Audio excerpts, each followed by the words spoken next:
तुझ संग प्रीत, इस चैप्टर का टाइटल। प्रिया अभिनव से बोली, सो गई अदिति?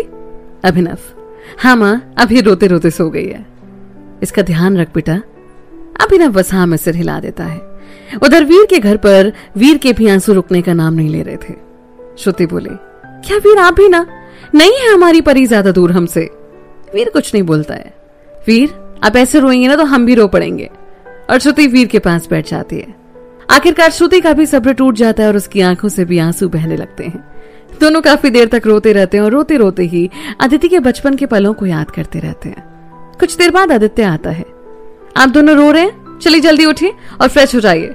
वीर बस सिर हिला देता है। माँ चलो आप भी, और आप दोनों इस हाल में रहेंगे ना तो आदित्य को कौन संभालेगा? और काफी देर तक समझाने के बाद दोनों फिर वहां से उठकर फ्रेश होने जाते हैं। राहुल बोला, तो खुश हैं आप? सनाया बस हाँ में सिर हिला देती है। राहुल बोला, अब आप फ्रेश होकर आराम करो। सनाया पहले राहुल के गले मिलती है और फिर फ्रेश होने चली जाती है। थोड़ी देर में वो आकर राहुल के सीने पर सर रखकर लेट जाती है। उससे बात करते करते ही वो थोड़ी देर में नींद की आगोश में चली जाती है। राहुल उसके चेहरे को निहारता है और फिर उसके माथे पर किस करके बाहर आ जाता है। उधर सभी हॉल में बैठे थे और सबके चेहरे पर ही उदासी थी। कुछ देर तक सभी बातें करते हैं और फिर धीरे धीरे सोने चले जाते हैं। शाम के वक्त अभिनव अदिति के पास बैठा हुआ था और उसके चेहरे की तरफ निहार रहा था। कुछ देर बाद वो सोकर उठती है और तो सामने अभिनव को पाती है। हो गई आपकी नींद पूरी? अदिति हाँ में सिर हिलाती है। अब अच्छा फील कर रहे हो ना? हाँ थोड़ा बहुत। अभिनव, चलिए बाहर, फिर माँ आपका इंतजार कर रही है। और फिर दोनों बाहर आते हैं। बेटा कैसी है? ठीक हूँ माँ। और फिर किचन में प्रिया के पास जाती है। लाई मैं आपकी मदद कर देती हूँ। नहीं बिल्कुल नहीं, तुम जाओ आराम से बैठो, हम तो बस 2 मिनट में चाय लेकर आते हैं। अदिति, पर माँ की बात नहीं टालते हैं बेटा, आप आराम से बैठो। और फिर अदिति बाहर आकर बैठ जाती है। रोहित बोला, ठीक हो बेटा? अदिति बस हाँ में सिर हिला देती है। कभी अगर ये परेशान करे ना तो हमें बताना। अदिति मुस्कुरा देती है। इसी बीच प्रिया चाय लेकर आते और सभी साथ बैठकर चाय पीते हैं और गप्पे लड़ाते हैं। रात के वक्त अभिनव बोला, अभी भी उदास हो आप? अदिति कुछ नहीं बोलते। क्या हुआ, कोई दिक्कत है क्या? अदिति, हाँ। क्या हुआ? सिर में दर्द हो रहा है। कब से कर रहा है सर दर्द? शाम से। और आप अब बता रहे हो मुझे? हद है यार। हाँ सॉरी ना। और फिर अभिनव अदिति को दवाई देता है। इसके बाद अभिनव बोला, अब आप आराम से बैठो, और फिर उसके सिर में मसाज करने लगता है। कुछ देर बाद अभिनव ने पूछा, अब आराम लग रहा है? हाँ अब ठीक है। अब ना आप सो जाओ आराम से, थकान की वजह से कर रहा होगा दर्द। अदिति फिर अभिनव के सीने पर सर रखकर लेट जाती है। कुछ देर बाद अदिति बोली, अभी? हाँ क्या हुआ? नींद नहीं आ रही है तो लोरी गा के सुना दूं क्या? हाँ ये अच्छा आइडिया है। अदिति बोली, अब आपका सिर दर्द ठीक है? अदिति, हाँ। तो सोने की कोशिश करो, आ जाएगी नींद। नहीं आ रही है ना? अच्छा तो बोलिए क्या करें? अदिति बोली, थोड़ी देर छत पर चलते हैं ना? ठीक है चलिए। और फिर दोनों छत पर जाते हैं। कुछ देर दोनों खामोश बैठे चांद को निहारते रहते हैं। अदिति फिर अभिनव की गोद में सिर रखकर लेट जाती है। अदिति पूछी, एक बात कहें अभिनव? हाँ बिल्कुल कहिए। परेशान हो रहे हो ना मेरी वजह से? अरे नहीं बिल्कुल नहीं। पक्का ना? अभिनव, हाँ जी पक्का। और हाँ, आपसे वादा किया है ना तो आपके सारे नखरे उठाऊंगा और आपका हर हुक्म सिर आंखों पर। अदिति मुस्कुरा देती है। दोनों काफी देर तक बैठे वहां बातों में लगे रहते हैं। फिर अदिति की आंखें बोझिल होने लगती हैं। अब चले? अदिति बस अपना सिर हिला देती है और दोनों खड़े हो जाते हैं। अभिनव नीचे उतरने के लिए आगे बढ़ता है पर अदिति वहीं रुकी रहती है। अभिनव पीछे पलट कर देखता है। चलो? अदिति बस अपनी बाहें फैला देती है। अभिनव आकर उसे गोद में उठा लेता है और दोनों वापस अपने कमरे में आते हैं। अदिति को अभिनव बिस्तर पर लिटा देता है और खुद भी उसके बगल में आकर लेट जाता है। अदिति अभिनव के होंठ चूम लेती है और थोड़ी देर में ही अभिनव की बाहों में सिमटकर नींद की आगोश में चली जाती है। अगली सुबह चिड़ियों की चहचहाहट के साथ अदिति की नींद खुलती है। अभिनव उसके बगल में ही सो रहा था। अदिति अपना चेहरा अभिनव के पास ले जाती है। मेरे बुद्धू, बड़ा परेशान किया है ना आपको? पर सच, आपने आज तक उफ तक नहीं किया। आज का सूरज हमारी जिंदगी में एक नया सवेरा लेकर आया है। और उसका माथा चूम लेती है। उसके बाद उसके सीने पर सर रखकर कुछ ही देर तक लेटी रहती है। कुछ देर बाद अभिनव की नींद खुलती है। Good morning Aditi. Good morning. और उसके गाल पर किस करती है। अभिनव, बड़ी जल्दी उठ गए? हाँ जी, नींद पूरी हो गई तो उठ गई। सही है। तो अभिनव बाबू, यकीन हो रहा है कि हम साथ हैं? हाँ, अब यकीन हो गया कि हम एक दूजे के संग रहेंगे। अदिति, चलिए शुक्र है। अभिनव फिर अदिति को अपनी तरफ खींच लेता है। अदिति अभिनव की आंखों में देखती है और शर्म की वजह से अपना चेहरा अभिनव के सीने में छुपा लेती है। क्या हुआ? कुछ भी तो नहीं। और फिर अभिनव की तरफ देखती है।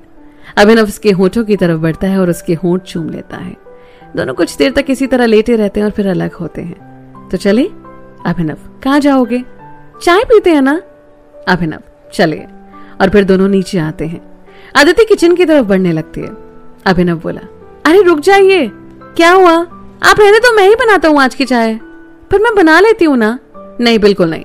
और उसे सोफे पर बिठाकर खुद किचन की तरफ बढ़ जाता है। इसी बीच प्रिया भी हॉल में आती है। अदिति जाकर उनको प्रणाम करती है। खुश रहो बेटा। और इतनी सुबह सुबह? हाँ माँ, वो बस उठ जाती हूँ जल्दी।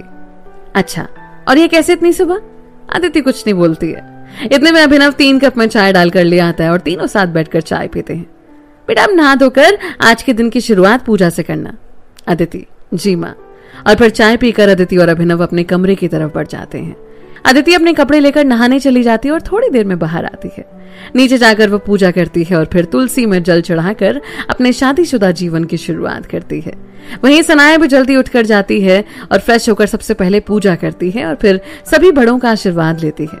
उसके बाद वो किचन में जाकर स्नेहा के साथ मिलकर सबके लिए चाय और नाश्ता बनाती है। धीरे धीरे सभी गेस्ट चले जाते हैं और अब सिर्फ घर में परिवार के लोग बचते हैं। सनाया और अदिति दोनों की जिंदगी का नया अध्याय शुरू हो चुका था और दोनों इसमें काफी खुश थे। तकरीबन 1 वीक बाद वीर, हेलो रोहित। हाँ भाई बोल। अच्छा सुन, शादी की वीडियोस आ गई हैं। ये तो बहुत अच्छी बात है। वीर, तो ऐसा क्यों नहीं करता कि आज रात में सब यहीं पर आ जाओ, मिलना का मिलना हो जाएगा और साथ में बैठकर वीडियो भी देख लेंगे। ठीक है भाई, कोई दिक्कत नहीं है, रोहित बोला। वीर, ठीक है, पर शाम में मिलते हैं। और फोन काट देता है। रोहित बोला, प्रिया आज शाम में हमें वीर के यहाँ जाना है। कोई खास बात? हाँ, वो शादी की वीडियो आ गई है ना, तो वहीं देखेंगे साथ बैठकर। ठीक है। शाम के वक्त रोहित का पूरा परिवार वीर के यहाँ पहुंचता है। सब एक दूसरे से मिलते हैं। शादी के बाद अदिति पहली बार अपने मायके आई थी तो वो थोड़ी सी इमोशनल हो जाती है। श्रुति, कैसी है बेटा? अदिति बस सिर हिला देती है और श्रुति के गले लग जाती है। उसके बाद वो बाकी सबसे भी मिलती है और फिर स्नेहा, सोनाली, सनाया के साथ जाकर बैठ जाती है। स्नेहा, तो अदिति मन लग रहा है? अदिति हाँ में सिर हिला देती है। स्नेहा, हाँ भाई क्यों नहीं, पिया जी के पास तो मन लगेगा ही। और उसे आंख मार देती है। अदिति शर्मा कर आंखें झुका लेती है। अरे देखो तो सही कैसे शर्मा रही है। और स्नेहा इस बात पर मुस्कुरा देती है। चारों काफी देर तक बैठकर हंसी मजाक करते रहते हैं। उसके बाद राहुल के बुलाने आने पर भी सभी डिनर करने जाते हैं और डिनर के बाद सभी साथ बैठकर शादी की वीडियो देखते हैं। सभी काफी एक्साइटेड थे शादी की वीडियो को देखने को लेकर और फिर ढेर सारी बातों के साथ साथ वीडियो भी चल रहा था। अदिति अभिनव का हाथ थामे उन लम्हों को फिर से एक बार जी रही थी। देर रात के वक्त वो वीडियो समाप्त हो जाती है और उसके बाद सभी सोने चले जाते हैं। अगली सुबह के वक्त अदिति जाकर श्रुति के पास लेट जाती है। कैसी है मेरी बेटी? अदिति श्रुति से लिपट जाती है। अच्छी हूं माँ। क्या हुआ? अदिति, आप सबकी बहुत याद आती है माँ। तो हम कौन सा दूर है तुझसे, हम यहीं पास में ही तो हैं, जब मर्जी आ जाना। अच्छा तेरा मन लग रहा है ना वहां पर? हाँ माँ, बहुत मन लग रहा है। पता है माँ पापा ना बिल्कुल आप दोनों की तरह ही हैं। अच्छा, फिर तो हमारी याद आती नहीं होगी ना। अदिति, आप दोनों की जगह कोई भी नहीं ले सकता माँ, कोई भी नहीं। श्रुति बस उसे गले लगाए रहती है। कुछ देर बाद दोनों बाहर आते हैं और सबके साथ बैठकर चाय पीने लगते हैं। तो चलें बेटा, रोहित ने बोला। अदिति बस हाँ में सिर हिला देती है। तो वीर चलते हैं, 2 मिनट और रुक जाना। और फिर दक्ष और आदित्य सबके लिए विदाई का सामान लेकर आते हैं। यार इन सब की क्या जरूरत थी? वीर, शादी के बाद पहली बार अदिति हमारे घर आई है यार, तो ये बस थोड़ा बहुत विदाई का सामान है। सुन भाई, ये फॉर्मेलिटी बहुत पूरी हो गई है, इस बार मैं ले लेता हूं, पर आगे से ध्यान रखना। वीर, ठीक है, आगे से ध्यान रखूंगा। और कुछ? नहीं, बिल्कुल नहीं। और फिर दोनों गले मिलते हैं। उसके बाद अदिति भी सबसे मिलती है। मैं आपको बहुत मिस करती हूँ पापा। वीर, हम भी अपनी परी को बहुत मिस करते हैं। दोनों फिर गले मिलते हैं और अदिति अपने ससुराल के लिए निकल पड़ती है। रात के वक्त डिनर के बाद वीर छत पर खड़ा किन्हीं ख्यालों में खोया था। श्रुति जब कमरे में आती है तो वहां वीर नहीं होता और वो उसे ढूंढते हुए छत पर पहुंच जाती है। आप यहाँ खड़े हो और हम आपको पूरे घर में ढूंढ आए। वीर अपने आंसू साफ करता है। आप रो रहे हो वीर? अरे नहीं तो। श्रुति, क्या हुआ? अरे कुछ भी तो नहीं, मैं ठीक हूँ। आप ही ना वीर। चलिए रात बहुत हो गई है, बैठो ना यहाँ पर श्रुति। और फिर श्रुति वीर के पास बैठ जाती है। वीर श्रुति का हाथ थाम लेता है। ये जगह तो याद है ना? आपको लगता है कि मैं इसे भूल गई होंगी? नहीं नहीं, बिल्कुल नहीं। यहाँ से तो इतनी सारी यादें जुड़ी हैं, तो ये जगह और यहाँ बिताए हुए एक एक पल के लिए भी दिमाग से नहीं जाते हैं। वीर बस मुस्कुरा देता है और दोनों चांद को निहारते रहते हैं। अच्छा श्रुति, आपको यकीन होता है कि इतना सब कुछ हो गया हमारी जिंदगी में? श्रुति, सच पूछे तो कभी भी यकीन नहीं होता, और जब कभी पीछे मुड़कर देखती हो ना तो डर लगने लगता है, पर अगले ही पल आपका हाथ हमारे हाथ में होता है तो यकीन हो जाता है कि नहीं, ये सब सच्चाई है। वीर बोला, कितना कुछ बदल गया ना, ये गांव, ये जगह, हम लोग, साक्षी, कितनी छोटी सी बच्ची थी और अब देखो। श्रुति, कुछ नहीं बदला है, वो तो आपका प्यार सबके लिए है। आप पहले भी सबके प्यारे वीर भैया थे और आज भी हैं।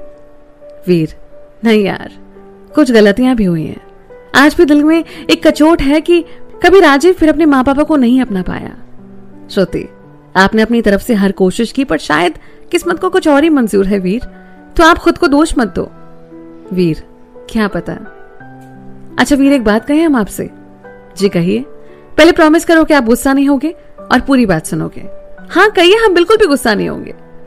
फिर कभी कभार ना हमें लगता है कि काश हम रजनी दीदी की शादी में आए ही ना होते, तो शायद इतना सब कुछ नहीं होता, ना हम मिलते, ना प्यार होता, ना आपके साथ इतना सब कुछ होता। आप कभी घर छोड़कर जाते ही नहीं, अपनों से कभी नहीं बिछड़ते, तो कई बार हमें लगता है कि इन सब के पीछे हम ही थे।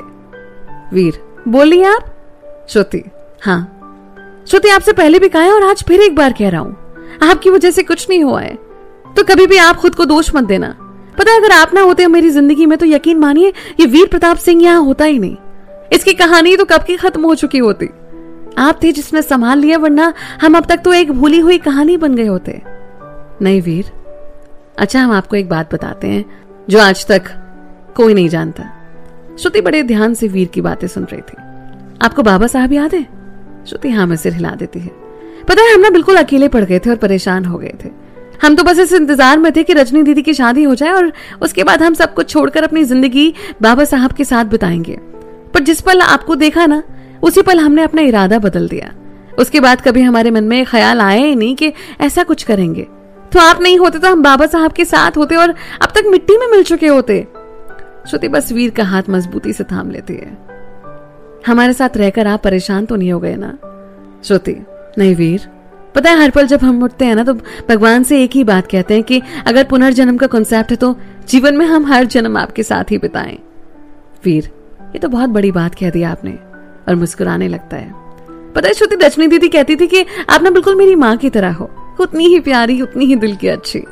श्रुति बस वीर के कंधे पर सर रखकर बैठी रहती है। वीर बोला, हमें ना जिंदगी में सब कुछ मिला, इतना अच्छा परिवार, भाई से भी बढ़कर दोस्त, इतने अच्छे भाई, सब मिला, बस एक माँ के प्यार की कमी खली। वीर और श्रुति कुछ देर यूं ही खामोश बैठे रहते हैं। श्रुति, हाँ वीर, चले? हाँ। और दोनों निकल पड़ते हैं जीवन के नए पड़ाव की ओर। बहुत बहुत शुक्रिया दोस्तों, जो आपने मेरी आवाज और मेरे इस शो को इतना प्यार दिया। इस शो की कहानी यहीं पर खत्म होती है। आपके साथ के बिना शायद ये सफर बहुत मुश्किल हो जाता। उम्मीद है आपको भी मेरा साथ पसंद आया होगा। इसी तरह आगे भी अपना साथ और प्यार पॉकेट एफएम को देते रहिए।